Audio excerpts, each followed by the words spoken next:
আসমানটা বানাইলাম, একবারও বলি না এটা আমার আসমান। জমিন বানাইছি, একবারও বলি না এটা আমার জমিন। সূর্যটাও আমি বানাইলাম, একবারও বলি না আমার সূর্য। চাঁদ আমি বানাইলাম, একবারও বলি না এটা আমার চাঁদ। সমুদ্র বানাইলাম, একবারও বলি না এটা আমার সমুদ্র। আমার পানি, আমার বাতাস, আমার সমস্ত মাখলুক আমি একবারও আমার আমার বলিয়া সম্বোধন করি নাই। অথচ তোর মতো দুর্বল বান্দাটারে বানাইয়া আমি আল্লাহ বললাম তোরা আমার বান্দা। কারণটা কি জানো? আমি আসমান বানাইয়াও কেন আমার বলি নাই? কারণ হলো আমি আসমান বানাইছি ঠিকই, তবে আমার জন্য বানাই নাই। জমিনটা আমি বানাইছি, তারপরও কেন আমার বলি নাই? কারণ জমিন আমি আল্লাহর কাজের জন্য বানাই নাই। আসমান আমি, জমিন আমি, সূর্য বানাইলাম, সূর্যটারে বলি না আমার, কেন? সূর্য আমার কাজের জন্য বানাই নাই। চন্দ্র আমি বানাইয়াও বলি না আমার চন্দ্র, কারণ আমার কাজের জন্য বানাই নাই। বরং সব মাখলুকাত বানাইলাম বান্দা তোদের খেদমতের জন্য। চন্দ্রটাও তোর বাঞ্জন বানাইলাম, সূর্যটাও তোর খেদমতের জন্য বানাইলাম। আসমান তোমার গোলামি করার জন্য বানাইলাম, জমিনটা তোমার গোলামি করার জন্য বানাইলাম, সূর্য বাতাস তোর গোলামি করার জন্য বানাইলাম। আমি আল্লাহ আলো তোর বাদ গোলামির জন্য বানাইলাম। এরে বান্দা, সব মাখলুকাত তোমার গোলামির জন্য বানাইলাম। আমি আল্লাহ শুধু তোমারে আমার বলার কারণ, আমি আল্লাহ তোমাকে শুধু আমি আল্লাহর জন্য বানাইছি। ও বান্দা, তুই আর কারো না। আসমান তোর গোলামি করবে, জমিন তোমার গোলামি করবে, পাহাড় তোমার গোলামি করবে, কিন্তু তুমি কারো গোলামি করবা না। তুমি শুধু আমি আল্লাহর গোলামিতে সময় ব্যয় করবা। আমি আল্লাহর গোলামি তোমার কাজ, তোমার আর কোনো ডিউটি নাই। বান্দা, তোমার ঘুমানোর দরকার, এ ব্যবস্থা আমি আল্লাহ করিয়া তোমারে দুনিয়ায় পাঠায় দিলাম। এরে বান্দা, তোর খানার দরকার, আমি আল্লাহ খানার আয়োজন করে দিলাম। সারাদিন ব্যবসা করো, দোকানদারি করো, রাতের বেলা একটু আরামে ঘুমাবি। আমি আল্লাহ তোর সুন্দর মাথাটা নরম জায়গায় যেন রাইখা ঘুমাইতে পারো। তোর বাবা এমন কিছু বানায় নাই, আমি আল্লাহ কুদরতের দ্বারা গাছের আগায় তুলার ব্যবস্থা করে দিলাম। ওই তুলা দিয়া বালিশ বানাইয়া বান্দা আরামে ঘুমায়া পড়। ঘুমের মধ্যে মশা তোরে ডিস্টার্ব করে, আমি আল্লাহ ফেরেশতা পাহারা দিয়া দিলাম। আমার বান্দাটারে পাহারা দিবি, মশারি দিয়া মশা ঢুকবে, কিন্তু আমার বান্দার কানের ছিদ্র দিয়া যেন মশা ঢুকে না, নাকের ছিদ্র দিয়া যেন মশা ঢুকে না। এই ফেরেশতা তুই সারা রাত পাহারা দিবি। বান্দা এমন আরামের ঘুম পাইয়া এমন ঘুম ঘুমাইস না যে ফজরের নামাজটাও বন্ধ হয়ে যাবে। আরামের ঘুম দিয়া যদি আবার উঠা ফজরের নামাজ আদায় করো, আমি আল্লাহ ঘোষণা দিলাম তোর ঘুমের হিসাব নাই। বরং যেই সময়টা তুই ঘুমাইয়া কাটাইছো, এই সময় নেকের পাল্লায় ওজন দিয়া জান্নাতে দিয়া দিব। কাদের কুদরত দারি বার কামাল, আন্তা রব্বি আন্তা হাসবি জুল জালাল, তুহি কাদের জলিলুল্লাহ জাহাদার, বহর হালে তুহি মেরা নেগাহদার। এরে আল্লাহর বান্দা, আল্লাহ বলেন যারা আমার দরজা থেকে ফিরিয়া অন্যদিকে দৌড়ায় গেলি, আয় কই যাইতেছো? আমার রহমতের দরজা ছাড়া তো আর কোনো দরওয়াজা নাই। যেদিকেই তুই দৌড়াবি ওদিকেই তো বিপদ আর বিপদ। দুনিয়ার লাইনেও বিপদ, আখিরাতের লাইনেও বিপদ। বান্দা, তুই অন্যদিকে দৌড়াবি, বিপদ ছাড়া কিছু নাই। বান্দা, তুই আমার দরজার দিকে ফিরিয়া আয়। আমি আল্লাহ তোর জন্য আরামের জান্নাত বানায় রাখছি। আমি আল্লাহ তোর জন্য সব শান্তির আয়োজন করে দিলাম। 3 বেলা খাওয়ার জন্য ভাত চালের ব্যবস্থা করলাম, গমের ব্যবস্থা করলাম। ওই ভাত কেমনে খাবি? আমি আল্লাহ বিভিন্ন রকম তরকারির আয়োজন করলাম। তরকারি পাকাইতে আগুন লাগবে, তোর বাবা আগুন দেয় নাই, আমি আল্লাহ কুদরতের মাধ্যমে আগুনের ব্যবস্থা করে দিলাম। এরে বান্দা মশলা লাগবে, আমি আল্লাহ তোর জন্য মশলার ব্যবস্থা করে দিলাম। ওয়া আদাসিহা ওয়া বাসালিহা, আমি আল্লাহ পেঁয়াজ রসুনের আয়োজন করে দিলাম। ও বান্দা তোর মরিচের আয়োজন আমি করে দিলাম। আমি আল্লাহ তিন বেলা খানার জন্য শুধু তরকারি না, কয়দিন এক তরকারি মজা লাগে না। এইবার তরকারি বাদ দিয়া বান্দা তুই গোশত খাবি, কত হাজার ধরনের হালাল ভাবে গোশত দিয়া দিলাম, খা। আমি আল্লাহ পাক তোর জন্যই বানাইছি।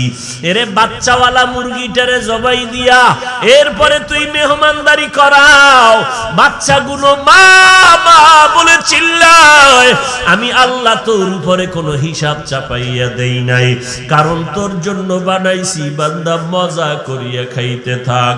একটা গরু সারাদিন ঘাস আর খেরকুটা খায়, এরপরও দেখ সারা রাত ঘুমাইয়া গরু তুই আর আমি ঘুমাইলি, গরুটা সারা রাত্র ঘুমাইতে পারে নাই। তুই মশারি টানাইয়া আরামে ঘুমাও, মশারি সারা গরুটা মশার জ্বালায় সারা রাত ঘুমাইতে পারলো না।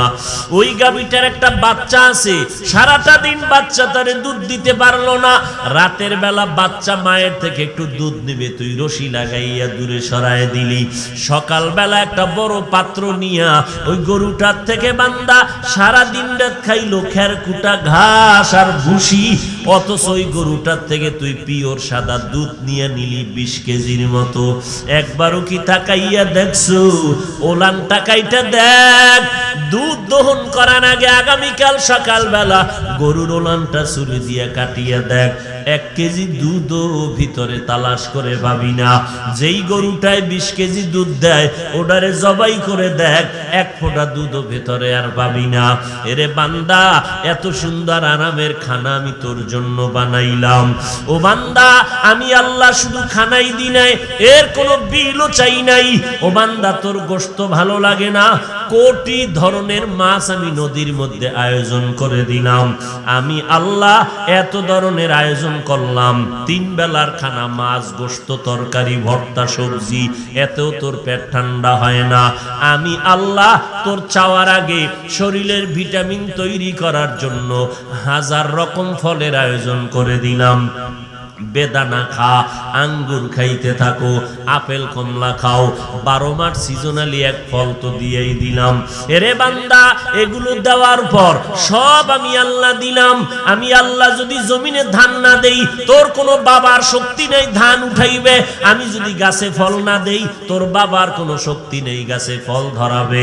আমি আল্লাহ সুন্দর করে তোর ফলের আয়োজন, ভিটামিনের ব্যবস্থা করলাম। ও বান্দা আমি আল্লাহ তোর জন্য সব কিছু আসান করে দিলাম। নজর করে দেখছো সূর্যটার আলো ফ্রি করে দিলাম, অথচ সূর্যের আলো দুনিয়ার মানুষ মেধা খাটাইয়া এটারে ধরিয়া যন্ত্র আর মেশিনের মাধ্যমে ওই আলোটাকে কন্ট্রোল করে বিদ্যুতের আবিষ্কার করিয়া মাসে মাসে তোমার থেকে সরকার বিল নেয়। তোমার নিজের টাকা দিয়া জমিন কিনলা, নিজের টাকায় বিল্ডিং করলা, এরপরও মাসে মাসে ট্যাক্স দিতে হয়, বছরে বছরে ট্যাক্স দেওয়া লাগে। অথচ আমি আমার জমিনটা ফ্রি ছাইরা দিলাম। বান্দা জমিন তোমার জন্য ফ্রি দিয়ে দিলাম। এরে বান্দা সরকার আজকে পানি দেয়, পানির বিল তোমার মাসে মাসে দেওয়া লাগে, অথচ আমি আল্লাহ কোটি টন টন পানি দিয়ে দিলাম। আমি আল্লাহ 1 ফোঁটা পানির বিলও তোমার কাছে চাই নাই। আমি আল্লাহ সূর্যের আলো ফ্রি করে দিলাম, 1টা ফোঁটা আলোর বিল আমি নেই নাই বা চাই নাই। ও বান্দা নজর করে দেখ আমি আল্লাহ তোকে কেমন মোহাব্বত করি আর ভালোবাসি। একটু ভালো করে তাকাইয়া দেখ, আকল দিয়ে চিন্তা কর। আফালা তাতাফাক্কারুন আফালা তুবসিরুন আফালা তাকিলুন।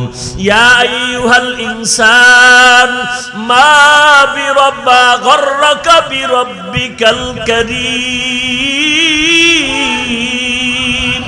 আল্লাযী খালাকাকা ফাসাওয়াকা ফাআদালাক। এরে মানুষ যেই আল্লাহ তোরে এত কিছু দিলাম, এত দয়া করলাম, আমি আল্লাহ তোরে কত সুন্দর চেহারা দিয়া বানাইলাম, আমি আল্লাহ বাতাস ফ্রি করে দিলাম, হসপিটালে যাবি অক্সিজেন লাগবে, তার লাগায় পাইপ লাগায় অক্সিজেন দিল, মিটারে বিল উঠা গেল কম্পিউটারে, 1 ঘন্টা অক্সিজেন দিয়েছো এত টাকা বিল দাও।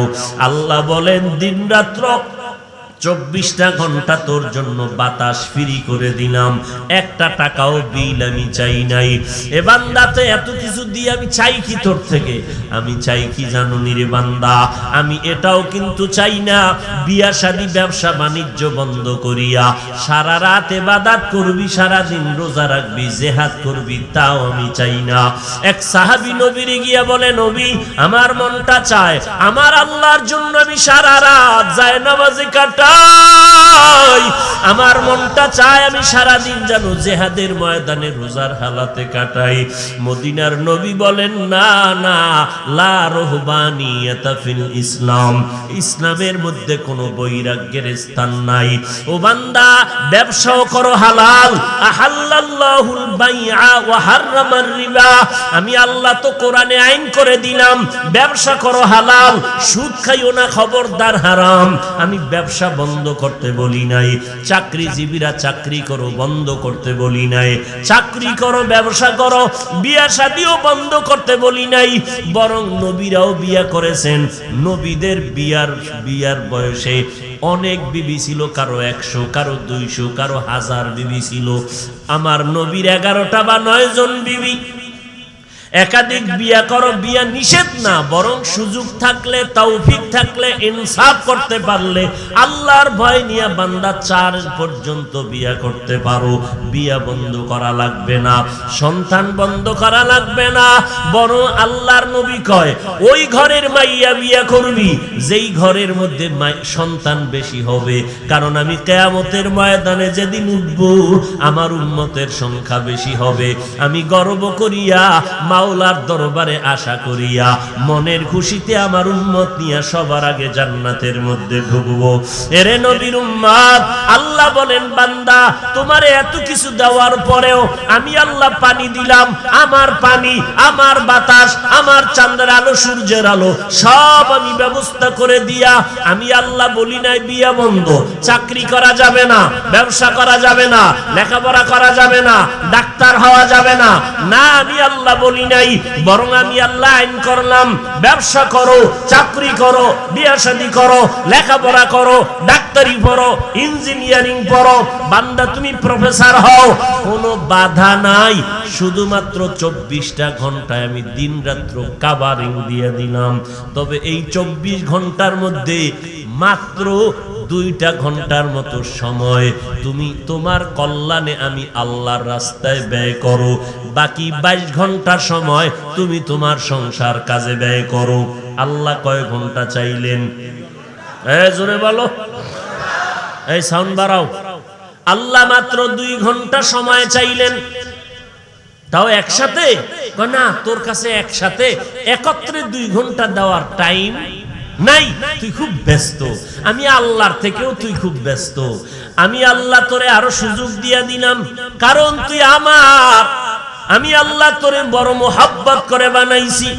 2 ঘন্টা সময় তাও একত্রে দিতে পারবি না, আমি আল্লাহ জানি। আমি আল্লাহ আলাদা করে দিলাম। ফজরের সময় 4 রাকাত নামাজে মাত্র 20 মিনিট সময় দিয়া এবার তোর সংসারে নেমে যা। আবার জোহরের 10 রাকাত নামাজে 20 মিনিট দাও, এরপরে আবার দোকানে যাও। আবার আসরের সময় 4 রাকাতে 20 মিনিট, আবার তুমি তোমার ব্যবসায় চলে যাও। আবার মাগরিবের 5 রাকাতে 20 মিনিট দাও, এরপরে তুমি তোমার কাজে নেমে যাও। আবার এশার 9 রাকাত নামাজে 20 মিনিট দাও। এই রকম 20 মিনিট করে করে 5 করি 100 মিনিট দাও। মাত্র 1-2 ঘন্টা পুরাও লাগবে না রে বাবা। 5 বেলার নামাজটা ঠিক মতো পড়বা। ফজরের 4 রাকাতে 20 মিনিটের বেশি লাগবে না, জোহরের 10 রাকাতে 20 মিনিটের বেশি লাগে না, আসরের 4 রাকাতে 15 মিনিটের বেশি লাগবে না রে বান্দা, মাগরিবের 5 রাকাতে 20 মিনিটের বেশি লাগবে না রে গোলাম। এরে বান্দা মাত্র 20 মিনিট করিয়া করিয়া ফাঁকে ফাঁকে ফাঁকে ফাঁকে তোর কাজ যেন ক্ষতি না হয়, ব্যবসা যেন বন্ধ না হয়, আমি আল্লাহ তোরে সময় দিয়া দিলাম। এরপরে বান্দা এসা পড়িয়া ঘুমায় যা। ঘুম থেকে উঠিয়া আবার ফজরের নামাজ আদায় করবি, ঘুমাইয়া যেই সময় কাটাবি ওইটা আমি নেকের পাল্লায় দিব। নামাজ পড়িয়া ব্যবসায় যাবি, আল্লাহর মুহাব্বত নিয়ে নবীর তরিকায় ব্যবসা করবি, ওই ব্যবসার সময়টাও নেকের পাল্লায় উড়াইয়া দিব। তুই বিয়া কইরা বউরে ভাত কাপড় দিবি, এটাও আমি বৃথা যাইতে দিব না। সন্তানের পেছনে যত টাকা ব্যয় করবি, স্ত্রীর পেছনে যত টাকা ব্যয় করবি, সময় ব্যয় করবি, খোদার কসম আল্লাহ বলেন আমি নবীরে জানায় দিলাম, নবী বলেন প্রত্যেকটা মুহূর্ত সময় আল্লাহ নেকের পাল্লায় উঠাইয়া দিবে। স্ত্রীর পেছনে সময় দাও, এটাও নেকের পাল্লায় উঠে যাবে। ও বান্দা 2 ঘন্টা সময় 20 মিনিট করে দিবা, আমি আল্লাহ সব দিয়া দিলাম। এই যদি দিতে পারো, আমি আল্লাহ তোর জন্য মরণের পরে কবরের মধ্যে জান্নাতের বিছানা রেডি করে দিব। মরণ পরে যখন সবাই তোমাকে ছেড়ে যাবে, 3.5 হাত কবর, তোমার সাথে বাড়ি নাই, গাড়ি নাই, টাকা নাই, মোবাইল নাই, পয়সা নাই। এখন তোমাকে যখন 3টা সাদা কাপনে পেঁচাইয়া কবরের মধ্যে রাখিয়া সবাই যখন মাটি পাড়াইয়া দিয়া বিদায় হয়ে গেল, এখন তোমার ডানে বামে সামনে পেছনে মাটি, উপরে নিচে মাটি, আর কিছুই নাই। তোমার মাথার কাফনের মুষ্টি খোলা, পায়ের কাফনের মুষ্টি খোলা, 2 জন ফেরেশতা কবরে আসবে। এখন তোমার আপন কেউ নাই, তুমি যেহেতু আমার গোলামি কইরা কবরে আসছো, ফেরেশতা তোমাকে 3টা মাত্র প্রশ্ন করবে। তুমি কোন দল করেছো জানার দরকার নাই, তুমি কয় টাকার মালিক প্রশ্ন হবে না, তুমি কয়টা বিয়ে করেছো প্রশ্ন হবে না, প্রশ্ন হবে 3টা। হিন্দুদেরকেও যেই প্রশ্ন, মুসলমানেরও সেই প্রশ্ন, ওস্তাদের যেই প্রশ্ন, ছাত্রকেও সেই প্রশ্ন। ও ভাই, 3টা মাত্র প্রশ্ন করা হবে। রবের পরিচয় দাও, ধর্মের পরিচয় দাও, রহমাতুল লিল আলামিনের পরিচয় দাও। যারা নবীর আশিক, আল্লাহর গোলাম, নবীর তরিকা মানিয়া কবরে যাবে, তারা কবরে গিয়া জবাব দিবে রব্বি আল্লাহ, আমার রব কেউ না, একমাত্র আমার রব হলেন আমার আল্লাহ। দুনিয়াতে যারা ইসলাম অনুযায়ী চললো, কবরে গিয়া তারা জবাব দিবে দীনিয়াল ইসলাম, আমার ধর্ম কোনটাই না, আমার ধর্মের নাম কি? একমাত্র ইন্নাদ-দীনা ইনদাল্লাহিল ইসলাম। দুনিয়াতে যারা সুন্নতের আমল করে যাবে, আঙ্গুলের নখগুলো কেমনে কাটবা শেখানো নবীর সুন্নত, মাথার চুলগুলো কেমনে রাখবি রে মুমিন শেখানো নবীর সুন্নত, জুতা 2টা পায়ে কেমনে পরবা শেখানো নবীর সুন্নত, জুতা কেমনে খুলবা ও বান্দা শেখানো নবীর সুন্নত, বাথরুমে কেমনে ঢুকবা শেখানো নবীর সুন্নত, কেমনে বের হইবা শেখানো নবীর সুন্নত, পোশাকটা কেমনে গায়ে পরবা খুলবা শেখানো নবীর সুন্নত। এগুলি যারা মানিয়া অন্ধকার কবরে শুইবা, নবীরে কবরের মধ্য থেকে একটা রাস্তা বানাইয়া মদিনার সাথে লাইন লাগাইয়া বলবে, ও আশেক চিনো। যারা সুন্নতের আশেক ওয়ালা, নবীরে দেখা মাত্র চিনে ফেলবে, বলবে নি তো আমার মায়ার নবী।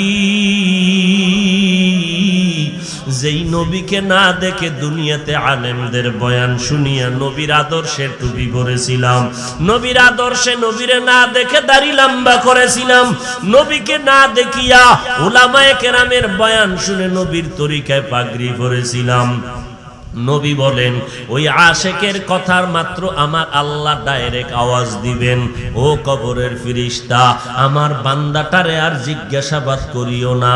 দুনিয়াতে আমার বান্দা অনেক কষ্ট করে আসছে, এখন বান্দারে কষ্ট দিও না, কারণ এই বান্দা দুনিয়াতে কষ্ট কম করে নাই, ভাতের প্লেট নিয়েও খেতে পারে নাই। এই বান্দা আজান হয়ে গেল, দৌড়াইয়া মসজিদে হাজির হয়ে গেল। সব মানুষ যখন ঘুমায় গেছে, আমার আশেক বান্দা ঘুমায় নাই, যায় নামাজ বিছাইয়া আমি আল্লাহর কাছে তওবা করে ক্ষমা চেয়েছে। ওই বান্দাটারে আর জিজ্ঞাসাবাদ করিও না, এখনই কবরের জান্নাতের বিছানাটা দিয়া দাও। জান্নাত কবরটা এখন 3.5 হাত না, বড় একটা বালাখানা বানায় দাও। এবার জান্নাতের সাথে রাস্তা বানাও, আমার বান্দাকে পাহারা দাও, ফেরে কিয়ামত পর্যন্ত আরামে ঘুমাবে, কেউ আমার বান্দারে ডিস্টার্ব করবে না।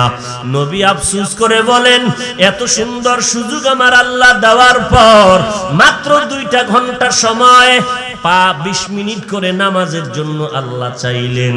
পড়িয়া আলেমদেরকে বৃদ্ধাঙ্গুলি দেখাইয়া নামাজ পড়বা না, নবীর তরিকা মতো চলবা না। যখন চক্ষু 2টা বন্ধ হয়ে যাবে, দেখবা তোমার গায়ের গেঞ্জিটা পর্যন্ত তোমার আপনজনেরা বেলেট দিয়া কেটে রেখে দিবে। আপনজনেরা বলবে, বাবার লাশটা ঘর থেকে নামাও, আমরা কেউ লাশ পাহারা দিতে পারবো না। ঘর থেকে লাশটা নামাইয়া কেউ বলবে বাইরে বৃষ্টি, কয় বৃষ্টি বুঝি না, পলিথিন কাগজ দিয়ে পেঁচাইয়া বাইরে ফালায় দাও, লাশ আর ঘরের মধ্যে পাহারা দেওয়া যাবে না। আপনজনেরা ঘর থেকে লাশ নামাইয়া কেউ যাবে, ইমাম সাহেবের খবর দাও, আমার বাবাই মারা গেছে, জানাজা না পড়াইয়া যেন না যায়। মসজিদের খাটিয়া ঘরের দরজায় হাজির, বলবে তাড়াতাড়ি লাশটা কি উঠাও, বাঁশবাগানে কবর, ওই কবরের ভেতরে নিয়ে যাওয়া হবে। জানাজার সম্পূর্ণ সিস্টেম কায়েম করে যখন কবরে নিয়া মাটি চাপা দিয়া বিদায় করে দিবে, ওইবার বান্দাকে আবার 2জন ফেরেশতা কবরে প্রশ্ন করার জন্য আসবে। ওই বান্দাটাকেও সে আগের মতোই প্রশ্ন করা হবে, রবের পরিচয় দাও, ধর্মের পরিচয় দাও, রহমাতুল লিল আলামিনের পরিচয় দাও।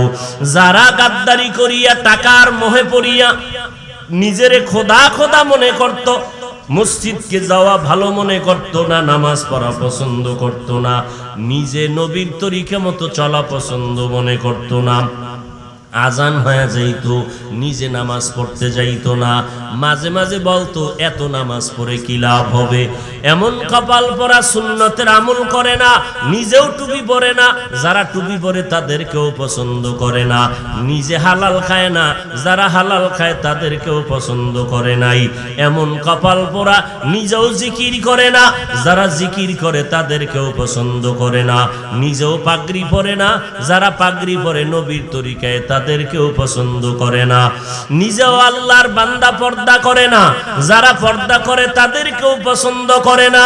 এরা কবরে যাওয়ার পরে 3টা প্রশ্ন যখন করবে, নাফরমান গুনাহগার একটা জবাব দিবে, হা হা লা আদরি, আফসোস আফসোস আমি কিছুই জানি না, কিছুই জানি না। আল্লাহর নবী বলেন, সাথে সাথে আল্লাহ গায়বী আওয়াজ দিবে রাগান্বিত হইয়া, বলবে কবরের ফেরেশতা, এই নাফরমানকে আর কোনো সময় দিও না, আমি আল্লাহ দুনিয়াতে কম সময় দেই নাই, আমার দেওয়া পানি বাতাস চাঁদের আলো সূর্যের আলো ভোগ করলো, আমার দেওয়া নদীর মাছ গাছের ফল জমিনের ফসল খাইয়া এত বড় নেমক হারাম, একবারও আলহামদুলিল্লাহ বলে নাই। ওলামায়ে কেরাম পায়ে ধরে ধরে নামাজের দাওয়াত দিত, একবেলার নামাজও আদায় করে নাই। এই বান্দাকে এখন আর ছাড় দেওয়া হবে না, দেরি না করিয়া কবরের মধ্যে জাহান্নামের আগুনের বিছানাটা দিয়া দাও। কবরের ভেতরে জাহান্নামের আগুনের বিছানা দেওয়া হবে। এরপরে আল্লাহ বলবেন, জাহান্নামের সাথে রাস্তা বানাও, একটা না দুইটা না 70 থেকে 99টা সাপ কবরে চলে আসবে। এবার আল্লাহ শেষবারের মতো বলবেন, এরে কবরের মাটি, এই নাফরমানকে 2 পার্শ্ব থেকে জোরে জোরে চাপ দাও। 2 পার্শ্বের মাটি এত জোরে চাপ দিবে পাজরের হাড় চুরমার হয়ে যাবে। আমার নবী আফসোস করে বলেন, ওই কবরের একটা চাপ সহ্য করতে পারবি নি রে মানুষ। ও যুবক, ও বৃদ্ধ বাবাজি, ও পর্দার আড়ালের মা বোনেরা, দুনিয়াটা কিছুই না, চক্ষু 2টা বন্ধ হয়ে গেলে দেখবা কে আপন, কেউ আপন না। মা বাবা ভাই বোন স্ত্রী পরিবারের কেউ আমার সঙ্গে যাবে না। ওই অন্ধকার অন্ধকার কবরে। আজকে দুনিয়াতে গরম সইতে পারি না, সূর্যের গরম সহ্য করতে পারি না, একটা মশার কামড় সইতে পারি না, বেতের বাড়ি সহ্য করতে পারি না। ওরে গুনাহ নিয়া যদি কবরে যাও, ওই কবরে মাটির চাপ কেমন করে সহ্য করবারে বাবা। এখনো সময় আছে, তওবা করে নাও, আল্লাহর কাছে তওবা করো। আল্লাহ, জীবন ভর গুনাহ করে করে জীবনটারে নাপাক করে ফেলেছি, আজ এই ময়দানে দেখলাম আমার মতো গুনাহগার কেউ নাই। আল্লাহর নবী একদিন সাহাবায়ে কেরামদেরকে বয়ান করিয়া বলে, ও সাহাবায়ে কেরাম, তোমরা আমাকে কখনো ইউনুস নবীর থেকে বেশি প্রশংসা করবা না। সাহাবায়ে কেরামরা চিন্তায় পড়ে গেলেন, এই কথা নবী কেন বললেন? অথচ কোরআনের তো আয়াত, আমার নবী হলেন শ্রেষ্ঠ নবী। নবী বুঝাইয়া দিলেন, এটা হলো আবদিয়াতের চূড়ান্ত বিনয়ের স্লোগান। রশিদ আহমদ গঙ্গুহি রহমাতুল্লাহ আলাই, মাহমুদুল হাসান দেওবন্দি রহমাতুল্লাহ আলাই ছাত্রদেরকে যখন এই হাদিসটা পড়াইতেছিলেন, ছাত্ররা বললেন, হুজুর, আল্লাহ তো কোরআনে নবীর সম্মান স্পষ্ট দিয়েছেন সবার উপরে, কেন নবী এই কথা বললেন? ইউনুস নবীর থেকে বেশি প্রশংসা করবা না। এবার ডাক দিয়া কয়, বাবা, তোমরা জবাব নেওয়ার আগে আমার একটা উদাহরণ নাও। তোমরা আমি মাহমুদকে কেমন মনে করো? বলে, আমরা তো মনে করি আপনি মাহমুদের মতো সম্মানিত ব্যক্তি আর কেউ নাই, আপনার মতো বড় বুজুর্গ কেউ নাই, আপনার মতো বড় ওস্তাদ কেউ নাই, আপনার মতো বড় আল্লাহওয়ালা কেউ নাই, আপনার কোনো তুলনাই নাই, আমাদের মাথার মুকুট আপনি। মাহমুদ ডাক দিয়া কয়, রে বাবা, তোমরা আমাকে কত বড়ই মনে করো, অথচ আমি নিজেকে মনে করি আমার মতো একটা খারাপ মানুষ দুনিয়াতে নাই। আমার থেকে রাস্তার কুকুর মনে হয় যেন অনেক ভালো, আমার থেকে একটা বিড়াল ভালো, কারণ কুকুরের কোনো হিসাব নাই, আমি বান্দার আল্লাহর আদালতে হিসাব দেওয়া লাগবে। আমার জান্নাত আছে, জাহান্নাম আছে, যদি হিসাব দিতে না পারি ওই কবরে জাহান্নামের হ্যান্ডকাপ লেগে যাবে। হাসরের ময়দানে কোটি কোটি হাজার কোটি মানুষ, শুধু তাই না, নিজের আপন মা সন্তানের থেকে চোখের সামনে হাতে জাহান্নামের হ্যান্ডকাপ লাগাইয়া আমাকে জাহান্নামে নিয়ে যাবে। এটা হলো আবদিয়াতের চূড়ান্ত বিনয়ের পরিচয়। এরে নবীর উম্মতের দল, আসলে আমাকে সবাই নবী দুনিয়ার উম্মতের সবক দিয়া দিলেন। নিজেরে অহংকারী মনে করে বড় মনে করিও না। নবী বারবার দোয়া পড়তেন, আল্লাহুম্মা জাআলনি ফি আইনি সগীরা ওয়া ফি আয়ুনিন নাসি কাবীরা। ও আল্লাহ, আমার নজরে আমারে ছোট বানাইয়া দাও, উম্মতের নজরে তুমি আমার মর্যাদা উঁচু করিয়া দাও। এরে নবীর উম্মতের দল, যত বড় আল্লাহওয়ালা, মরণ পর্যন্ত বেশি বেশি নেক আমল করিয়াও চোখের পানি দিয়া কান্না করে নিজেরে ছোট বানাইয়াই গেলেন। এরে নবীর উম্মতের দল, উজানির কারি ইব্রাহিম রহমাতুল্লাহ আলাইহি একদিন তিনি লঞ্চ যোগে বরিশাল যাইতেছিলেন। লঞ্চের একটা কোণায় বৈশা বৈশা আছেন বাটি মানুষ, সুন্দর মানুষ, একটা চাদর মাথার উপরে দিয়া বসা। কত মানুষ পায়ে লাথি দিয়া চলে যায়, গায়ের উপরে পড়িয়া যায়। কারি ইব্রাহিম নিজেরে বুঝায় যে, নফস, নিজেরে মনে করো বড় পীর সাহেব হয়ে গেছো, আসলে তোমার কোনো দাম নাই। ওরে, তোমার পীরগিরি, মাওলানাগিরি টিকবে কতক্ষণ? যদি মাওলার দরবারে নাজাত পেয়ে যাও, তখন তোমার আমার পীরগিরির দাম আছে। কিন্তু মাওলার দরবারে যদি আসামির কাঠগড়ায় ধরা খেয়ে যায়, তখন আমার মতো পীর, আমার মতো বক্তা, আমার মতো মাওলানার কোনো দাম নাই। ওমরে ফারুক রাদিয়াল্লাহু তাআলা আনহু থেকে হাদিস, তিনি বলেন, নবীজি বলতেছেন, কিয়ামতের ময়দানে আলেমদের আল্লাহ ডাকবেন আর বলবেন, এ আলেমেরা, তোমরা ইলম শিখছো কেন? মানুষ তোমাকে আলেম বলবে এই জন্য। তো দুনিয়াতে তোমরা তো এই মজা পাইছো, যাও এখন আমার দরবারে কিছুই নাই, জাহান্নামে চলে যাও। শহীদদেরকে বলবে, তোমরা জিহাদের ময়দানে কেন শহীদ হয়েছো? মানুষ তোমাদের শহীদ বলবে। দুনিয়াতে এটা পেয়ে গেছো, আজ আমার দরবারে কিছুই নেই, জাহান্নামে চলে যাও। আল্লাহ তাআলা দানবীর টাকাওয়ালাদের ডাকবেন, ও টাকাওয়ালা দান করছো কেন? মানুষ তোমাকে শিল্পপতি বলবে, দানবীর বলবে, এটা দুনিয়ায় পেয়ে গেছো, আমার দরবারে আজ কিছুই পাইবা না। এরে নবীর উম্মতের দল, আমরা যাদের ইতিহাস পড়িয়া আপনাদের বয়ান শুনাই, এরা কত বড় বড় আল্লাহওয়ালা, এরা কত বড় ইলমওয়ালা, এরা কত বড় ইখলাসওয়ালা, এরপর মৃত্যু পর্যন্ত কান্না করেছেন, কি উপায় হবে আমার ওই অন্ধকার কবরে, হাসরের ময়দানে। তো আপনার আমার উপায় কি হবে? আমাদের তো কোনো সিরিয়ালই নাই। আজকে আপনারা সম্মান দিয়া চেয়ারে বসায় দিলেন, কিন্তু আমার গুনার খবর আপনারা জানলে কেউ বয়ানে বসতেন না। আল্লাহর কাছে বান্দা মাথা নত করিয়া প্রত্যেকটা মানুষকে দুর্বল বানাইয়া বলে, বান্দা নিজের আমল নামার দিয়ে তাকাইয়া তওবা করো। মানুষ আমাকে কত সম্মান করে, সন্তান আমারে আব্বা বলে সম্মান করে, আমার স্ত্রী স্বামী বলে সম্মান করে, এলাকার মানুষ আমারে টাকাওয়ালা ব্যবসায়ী বলে সম্মান করে, অথচ আমার গুনার দিয়ে তাকায় দেখলাম এই ময়দানে আমার মতো গুনাহগার কেউ নাই। আজ আমার গুনার কারণে আমার হাত না পাক, চোখ না পাক, জিহ্বা না পাক, অন্তর না পাক। এই গুনাহ নিয়ে যদি কবরের বিছানায় যাই, একটা সেকেন্ডের আযাব কবরে সহ্য করতে পারবো না। ও আল্লাহর বান্দারা, এখনো সময় আছে, তওবা করে নাও। স্কুলে পড়ো, কলেজে পড়ো, বাধা নাই, চাকরি করো, ব্যবসা করো, বাধা নাই, তবে আল্লাহর হুকুম মতো নামাজ ছাড়বা না, নবীর সুন্নতের বাইরে চলবা না, মা বাবারে কষ্ট দিয়া গুনাহ করবা না। আল্লাহর ওলি যারা উলামায়ে আহলে হকদের বিরুদ্ধে গিয়া নিজের কপাল ধ্বংস করবা না। এখনো সময় আছে তওবা করার মতো। মনে মনে আল্লাহকে ডাকো আর বলো, ও দয়ার মালিক, আপনি ছাড়া আমার আর আপন কেউ নাই। জীবনে শয়তানের ধোকায় পড়ে গুনাহ করেছি, আজকে তওবার নিয়ত করে ফেললাম। গলায় ছুরি আসলে মরে যাব। হায়াতের মালিক আল্লাহ, ইজ্জতের মালিক আল্লাহ, সম্মানের মালিক আল্লাহ, রিজিকের মালিক আল্লাহ। আজকে থেকে আর নামাজ ছাড়বো না, বেপরদায় চলবো না, নবীর তরিকার বাহিরে চলবো না, মা বাবার সাথে বেয়াদবি করবো না, উলামায়ে কেরামের বিরুদ্ধাচরণ করবো না, দেশ ও জাতির বিরুদ্ধে ষড়যন্ত্র করবো না।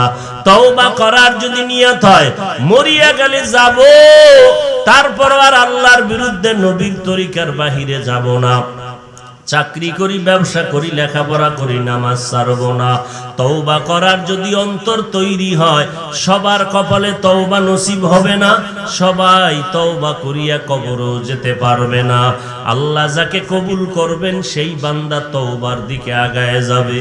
এতগুলো মানুষ এখানে, ও আল্লাহর গোলাম, মোনাজাতের সময় কত বান্দার চোখে পানি, অথচ আমার চোখে কেন পানি নাই? অবশ্যই মনে করবা গুনার কারণে দিলটা পাথর হয়ে গেছে, এই কারণে চোখে পানি আসে না। না জানি আল্লাহ বেজার হয়ে গেল। এখনো যদি তওবার নিয়ত করে ফেলো খাঁটি, চাকরি থাকার যাক, মরিয়ার বাঁচি, আজকে থেকে আর তওবা ভঙ্গ করব না। তওবার খাঁটি নিয়ত যদি হয়, খাঁটি তওবার নিয়তে দুটো হাত আমার আল্লাহকে দেখাইয়া দেই। আয় আল্লাহ, আমাদের তওবা কবুল করে নেন। তওবার উপরে মজবুত হইয়া সবাইকে চলার মতো তৌফিক দান করেন, আমিন। আলহামদুলিল্লাহি রাব্বিল আলামিন, ওয়াসসালাতু ওয়াসসালামু আলা সাইয়্যিদিল আম্বিয়া ওয়াল মুরসালিন ওয়া আলা আলিহি ওয়া আসহাবিহি আজমাইন। ইয়া আরহামার রাহিমিন, ইয়া আরহামার রাহিমিন, ইয়া আরহামার রাহিমিন। রব্বিরহামহুমা কামা রব্বায়ানি সগীরা। আল্লাহুম্মা ইন্না নাউযু বিকা মিনাল বারাসি ওয়াল জুনুনি ওয়াল জুযামি ওয়া সাইয়্যিল আসকাম। দয়ার মালিক, কুদরতের নজর দিয়া তাকাইয়া দেখেন ওলামায়ে কেরাম, সাদা দাড়িওয়ালা মুরব্বী হাজী সাহেবরা হাত তুলেছেন, ব্যবসায়ী চাকরিজীবী আমার কলিজার টুকরা যুবক ছাত্র ভাই, পর্দার আড়ালের মা বোনেরা হাত তুলেছেন।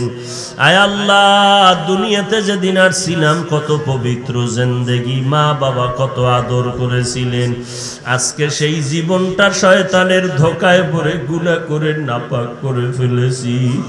গুনার কারণে আমার জবানটা নাপাক, গুনার কারণে আমার হাত নাপাক, আমার চোখ নাপাক, আমার অন্তর নাপাক। আয় আল্লাহ, এই নাপাক অন্তর পবিত্র করার মতো কোনো ধোপা নাই, লন্ড্রি নাই, সাবান নাই, দরজা নাই। একমাত্র একটা দরজা খুঁজে পাইলাম, যেই দরজার সামনে লেখা গফফার, যেই দরজার সামনে লেখা সত্তার, যেই দরজার সামনে আছে রহমানুর রহিম। ও আল্লাহ, আমরা কোন দরওয়াজায় যাই নাই, আপনার দরওয়াজার সামনে হাজির হয়ে গেলাম। ও আল্লাহ, গুনাহ তো করেই ফেলেছি শয়তানের ধোকায়, তওবার নিয়ত করেছি আর গুনাহ করব না রে আল্লাহ। মেহেরবানি করে আমাদের জিন্দেগীর সব গুনাহগুলো মাফ করে দেন। আয় আল্লাহ, কারো হাত খালি ফিরাইয়া দিয়েন না। ও দয়ার মালিক, মাহফিল কবুল করে নেন, আয়োজনকারী সহযোগিতাকারীদের কবুল করে নেন। আয় আল্লাহ, সারা দুনিয়াবাসীকে মাফ করে দেন, বাংলাদেশ শান্তির দেশ বানায় দেন, প্রশাসনিকভাবে যারা কাজে নিয়োজিত দিনদার বানায় দেন, জনপ্রতিনিধির দায়িত্ব যারা পালন করে দিনদার বানায় দেন। আয় আল্লাহ, মা বোনদের মাফ করে দেন, মহামারী থেকে চিরমুক্ত করে দেন, সন্তানগুলো নেককার বানায় দেন। আয় আল্লাহ, যারা ব্যবসা করে কামাই রুজিতে হালাল ভাবে বরকত বাড়ায় দেন, হারাম থেকে হেফাজত করেন আল্লাহ। মা বাবাকে মাফ করে দেন, সন্তানগুলো নেককার বানায় দেন, মোবাইলের গুনাহের থেকে আমাদের হেফাজত করেন, রিয়া হাসাদ কিবির দূর করে ইখলাস ও তাকওয়া দান করেন। আয় আল্লাহ, চলার পথে হেফাজত করেন, সারা দুনিয়ায় খেদমতের জন্য কবুল করে নেন, নবীজির সুন্নাতালা জিন্দেগি দান করেন। আয় আল্লাহ, নবীজির রওজায় গিয়া সালাম দেওয়ার তৌফিক দান করেন, বাইতুল্লাহর গিলাফ ধরে লাব্বাইক বলার তৌফিক দান করেন। আয় আল্লাহ, নবীজির মুহাব্বত অন্তরে দান করেন। আয় আল্লাহ, আমরা যারা হাত তুলেছি জানি না কার মা নাই, কার বাবাও নাই। ও সন্তান, ওই মা বাবারই কবরে রেখে কেমন করে আরামে ঘুমাও। ওই মা বাবার চেহারাটাও কি মনে পড়ে?